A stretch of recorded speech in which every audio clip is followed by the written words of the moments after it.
जी हाँ, कब्जा।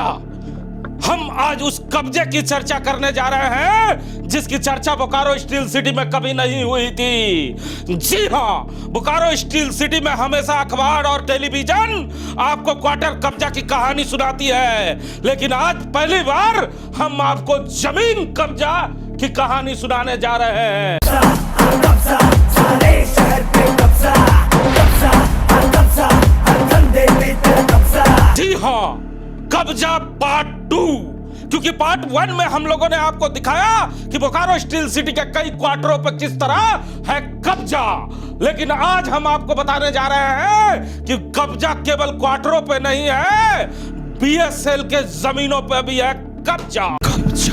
जी हाँ, हम आपको बताएंगे कि कैसे बोकारो इस्पात संयंत्र के 2 एकड़ जमीन पर हो जाता है अवैध कब्जा। हर धंधे पे तेरा कब्जा, कब्जा, कब्जा, है मौत पे तेरा कब्जा, कब्जा, कब्जा, आवाज पे तेरा कब्जा। सेल की जमीन, सेल की बिजली, सेल की पानी का उपयोग करता रहा ठेकेदार और सोया रहा नगर सेवा भवन। बीएसएल ने लगातार किया है पत्राचार, लेकिन अभी तक नहीं रुका है इस जमीन पर निर्माण कार्य। इस पूरे मामले का खुलासा तब हुआ जब बोकारो वर्कर्स यूनियन के सेक्रेटरी राजू सिंह ने एक प्रेस कॉन्फ्रेंस के माध्यम से यह जानकारी मीडिया को दी कि किस तरह बोकारो में अवैध जमीन का कब्जा किया जा रहा है, जिसका कागजात उन्होंने मीडिया कर्मी को दिया। और उस प्रेस कॉन्फ्रेंस में राजू सिंह ने क्या कुछ कहा है, सबसे पहले आपको उनका प्रेस कॉन्फ्रेंस सुनाते हैं। जी हाँ, कब्जा। सबसे बड़ा बात है कि आपको जान के आश्चर्य होगा कि ये क्वार्टर जो कब्जा चल रहा था ये बहुत छोटा मुद्दा था। इससे भी बड़ा कब्जा अगर आप जान के आश्चर्य का बात ये है कि जमीन का भी बीएसएल का कब्जा किया जा रहा है, जिसमें मेरे पास डॉक्यूमेंट आया हुआ है। और डॉक्यूमेंट के आधार पे हम बताना चाहेंगे कि 2 एकड़ जमीन डीसी आवास के बगल में कब्जा किया गया है। बीएसएल ना तो एनओसी दिया है, ना तो किसी भी तरह का नक्शा पास हुआ है, उसके बावजूद ये इतना बड़ा टाउन हॉल बन रहा है। 2 बार लेटर बीएसएल दे चुके हैं, उसके बाद भी ये निर्माण जो है, अवैध निर्माण इसको बोलेंगे, ये अवैध निर्माण बनता चला जा रहा है।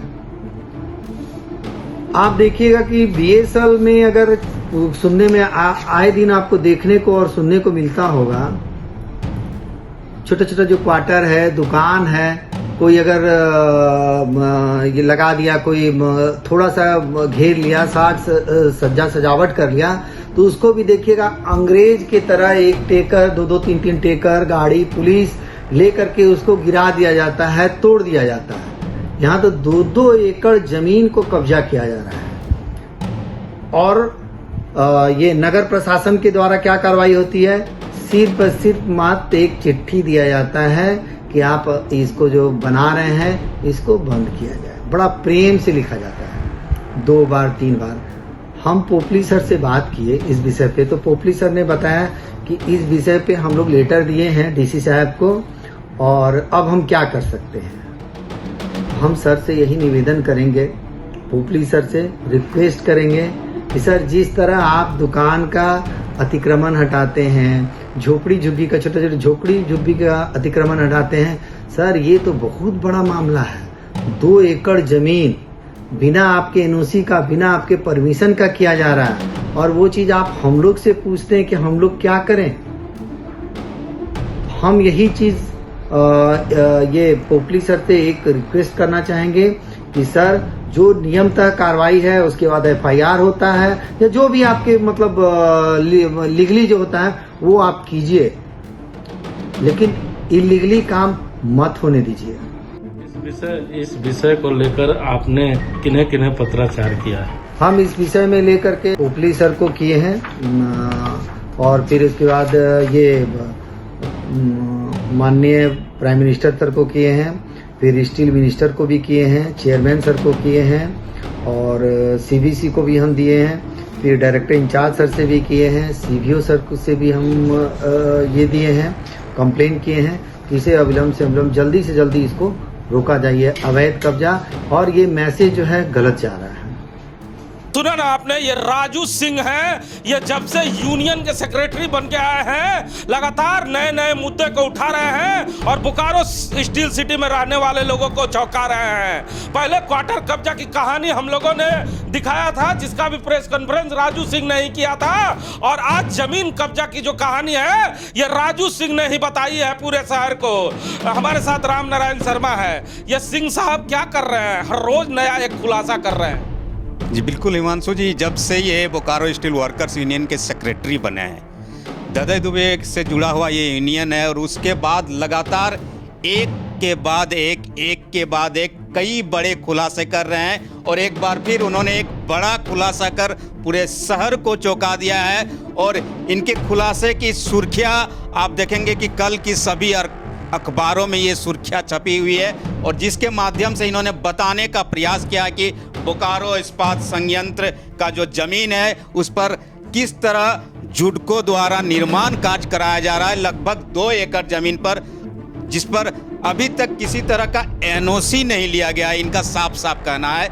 और इसीलिए ये चाहते हैं कि इस पूरे मामले पर कार्रवाई हो, और इसको लेकर इन्होंने इस्पात मंत्रालय, प्रधानमंत्री कार्यालय और बोकारो इस्पात संयंत्र के कई बड़े अधिकारियों को पत्राचार कर, चिट्ठी लिखकर उन्होंने कार्रवाई की भी मांग की है कि इस तरह जो अवैध कब्जा होता है जमीन पर, इससे रोका जाए, क्योंकि इससे एक गलत मैसेज पूरे बोकारो जिले के साथ साथ झारखंड में जा रहा है। अच्छा शर्मा जी, एक बड़ा प्रश्न नगर सेवा भवन पर भी उठता है।